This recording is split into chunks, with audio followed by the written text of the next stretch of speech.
இன்றைக்கி டோரா குக்கிங்கில் டேஸ்டியான சிக்கன் சுக்கா எப்படி செய்கிறதுன்னு பார்க்கலாம். கருவேப்பிலை எடுத்து வச்சுருக்கேன். 1 டேபிள் ஸ்பூன் இஞ்சி பூண்டு பேஸ்ட்டு, 1/2 தக்காளி கட் பண்ணி வச்சுருக்கேன் சின்ன சைஸாக. ஒரு பெரிய வெங்காயம் கட் பண்ணி வச்சுருக்கேன். இதில் 1/2 டேபிள் ஸ்பூன் மிளகாத்தூள், 2 டேபிள் ஸ்பூன் சிக்கன் மசாலாத்தூள், கடைசியாக தூவுறதுக்கு கொஞ்சமாக கொத்தமல்லி தழை கட் பண்ணி வச்சுருக்கேன். எடுத்து வச்சுக்கோங்க. அதில் கொஞ்சமாக நல்லெண்ணெய் ஊற்றிக்கோங்க. ஒரு 3 டேபிள் ஸ்பூன் நல்லெண்ணெய் ஊற்றிக்கிட்டு ஒரு பிரியாணி இலை, ஒரு ஏலக்காய் போட்டுக்கோங்க. அது பொரிஞ்சதுக்கப்புறம் ஒரு பெரிய வெங்காயத்தை போட்டுக்கலாம். அதெல்லாம் வதங்கட்டும்.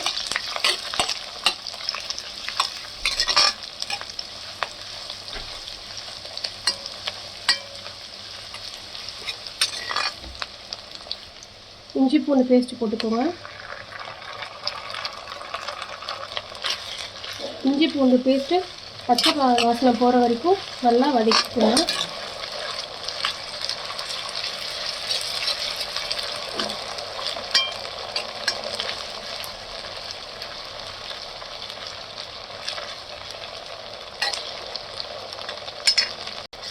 இஞ்சி பூண்டு பேஸ்ட்டு பச்சை வாசனை போயிடுச்சு.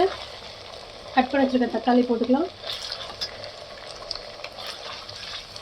தக்காளி நல்லா வதங்கட்டும்.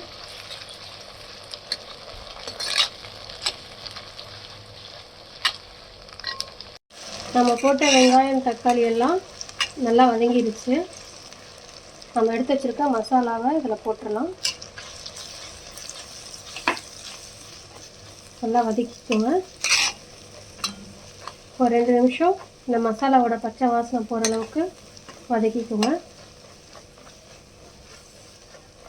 வதக்கினதுக்கப்புறம் நான் இன்றைக்கி 1/2 கிலோ சிக்கன் சுக்கா செய்ய போகிறேன். சிக்கனில் ஆல்ரெடி ஒரு 1/2 அன் ஹவருக்கு முன்னாடி நான் மஞ்சத்தூள் உப்பு போட்டு பரட்டி வச்சுருக்கேன். நான் 1/2 கிலோ சிக்கன் மஞ்சத்தூள் உப்பு போட்டு பரட்டி வச்சுருக்கேன். அதை இப்போ அந்த இதோட விழுதோட போட்டுக்கலாம். மசாலாவோட பச்சை வாசனை போயிடுச்சு. சிக்கனை போட்டுடலாம். இதை நல்லா மிக்ஸ் பண்ணிக்கோங்க.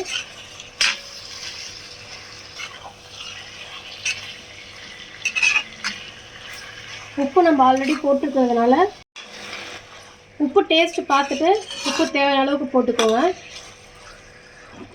இது லைட்டாக நம்ம மூடி வச்சிடலாம். தண்ணி விட வேணாம். சிக்கன்லேயே லைட்டாக தண்ணி விடும். சிக்கனில் லைட்டாக தண்ணி விட ஆரம்பிச்சிடுச்சு.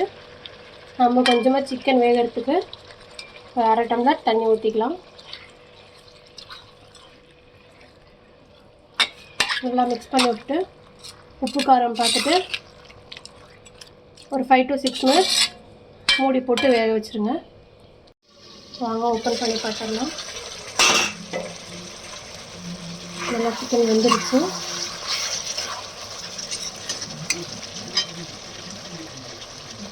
கொத்தமல்லி தலையும் கருவேப்பிலையும் மேலே போட்டுடலாம்.